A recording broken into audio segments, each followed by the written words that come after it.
আসসালামু আলাইকুম প্রবাসী ভাইয়ের, আপনারা কেমন আছেন? আশা করি ভালোই আছেন। তো আপনাদের আমি বলি যে আপনারা কার কার যে দাদা নানা চাচা 14 গোষ্ঠীর মধ্যে কারো কি আপনার যে মুক্তিযুদ্ধ আছে?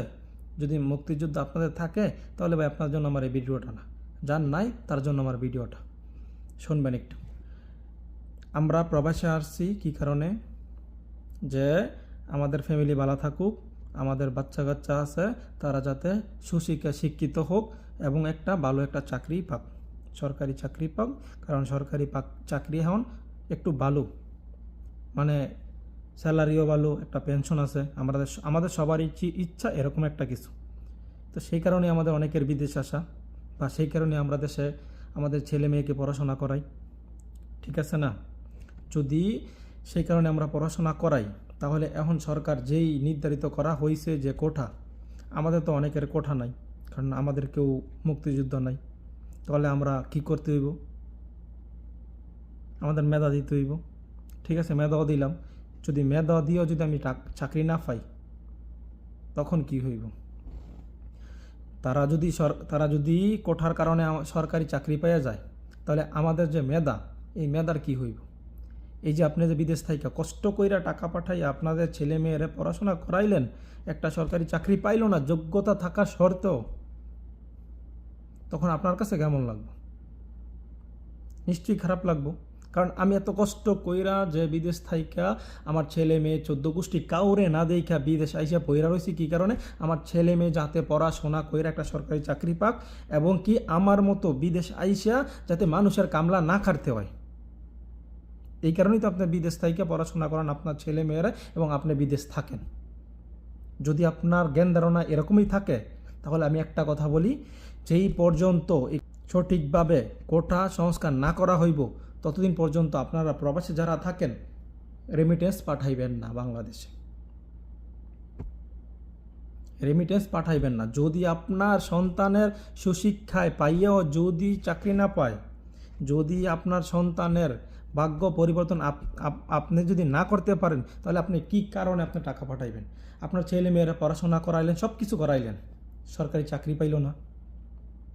মেধা আছে তারপরে সরকারি চাকরি পাইল না, তো আপনার এই কষ্টের ফল কি? কষ্টের ফল হলো কি? আপনি এসে বিদেশে এই মনি খাটাতেছেন, আবার আপনার ছেলেরাই না এই বিদেশ মনি খাটাইবেন, তারপরে আপনার ছেলে আবার মনি খাইটা ওর ছেলেরা পড়াইব, কিন্তু তারও কোনো কোঠা নাই, সেও চাকরি পাইব না, সেও আবার বিদেশে এসে এই মনি খাটবো। কারণ যাদের কোঠা নাই, তাদের হচ্ছে সারা জীবন মনি খাটা। কারণ আমাদের কোঠা নাই, আমরা সরকারি চাকরি পাইব না। আমাদের মেধা থাকার কারণে আমরা চাকরি পাবো না। আর যাদের কোঠা আছে, তারা মেধা থাকুক আর না থাকুক, তাদের দাদা নানা চাচা 14 গোষ্ঠী যে কোনো একজনের সার্টিফিকেট নিয়ে ফেলাইব, বলবো আমার কোঠা আছে, সরকারের ডিঙাইয়া চাকরি দিয়ে দিব। এরকম হয়েছে। যদি আমরা এত কষ্ট করে রেমিটেন্স পাঠাইয়াও যদি আমাদের ছেলে মেয়ের ভবিষ্যৎ নির্ধারণ না করতে পারি, তাহলে আমরা কি কারণে দেশে টাকা পাঠাবো বলেন? একটা কথা চিন্তা করেন, সবাই একটা জিনিস মাথায় রাখেন, আমাদের সন্তানের যদি ভবিষ্যৎ নির্ধারণ না করতে পারে সরকার, তাহলে আমরা বিদেশ থেকে বাংলাদেশে রেমিটেন্স পাঠাবো না। দৈন্তা নয় কান না। আশা করি আমার কথাগুলো বুঝতে পারছেন। আপনি বিদেশ থেকে কষ্ট করেন আপনার ছেলে মেয়ের জন্য, আপনার ছেলে মেয়ে যদি ভালো না থাকতে পারে, তাহলে আপনার টাকার এই যে আপনি তো কষ্ট করেন, কষ্টের কি মূল্য হইল? কি মূল্য হইল আমারে বলেন? বাংলাদেশ সব চাকরি, সব সুযোগ সুবিধা যদি কোঠাদারিত্বের জন্য হয়, তাহলে আমাদের জন্য কি রাখছে সরকার? আমাদের জন্য কি রাখছে সরকার? আমরা যারা বিদেশ থাকি, আমরাও তো একটা যুদ্ধ করি, যুদ্ধ কইরা আমরা দেশে রেমিটেন্স পাঠাই, সরকার পরিচালনা করি, দেশ পরিচালনা করি, সব কিছু আমাদের রেমিটেন্সে টাকা দেওয়া হয় বাংলাদেশের বেশির ভাগ। তাহলে আমাদের সন্তানের কি অবস্থা বলেন? আমরা যে ডিংডিঙায় টাকা পাঠাই ঠিক আছে, দেশ পরিচালনা করি, কিন্তু এই যে এখন কোঠা সংস্কার যদি না করে, তাহলে আমার আর আপনার সন্তানের কি হইব? আপনাদের সন্তানের কি হইব? কি করব?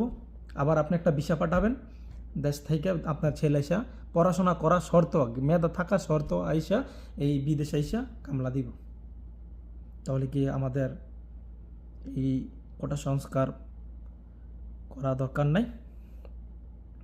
আপনারা নিজেরাই চিন্তা করে বলেন যে এই যে আপনার ছেলে মেয়ে পড়াশোনা করলো, মেধা সব কিছুই ঠিক আছে, কিন্তু কোটার কারণে চাকরি পাইলো না, তাহলে আপনার কেমন লাগবে? এই যে এই তো কষ্ট করলেন, টাকা পয়সা খরচ করলেন আপনার ছেলে মেয়ের পিছে এবং দেশটাও পরিচালনা করলেন, তাহলে আপনি কি পাইলেন?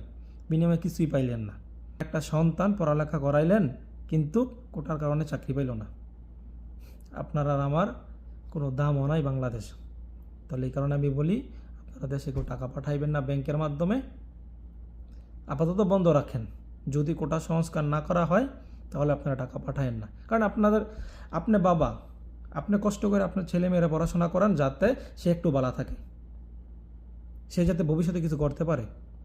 আর সে যদি ভবিষ্যতে চাকরি না পায়, পড়াশোনা কইরা সব কিছু থাকা শর্ত, তাহলে আপনার টাকার কী মূল্য, আপনার কষ্টের কী দাম পাইলেন? সব কথার এক কথা, আপনার বিদেশ থাকেন, আপনার ছেলে মেয়ে ভালো রাখার জন্য আপনি সব কিছু করেন, তাহলে এইটাও একটু চিন্তা করে দেখেন। যদি কোটা সংস্কার না করে সরকার, তাহলে আপনারা দেশে টাকা পাঠায়েন না। আর যদি আমার কথাটা লিগেল মনে হয়, তাহলে আপনারা সবাই একটু শেয়ার করে দেখাই দিবেন প্রবাসী ভাইদের, আমি আর কাউরে বলি না, প্রবাসী ভাইরে আপনারা আমার ভিডিওটা একটু শেয়ার করে দিন। আসসালামু আলাইকুম।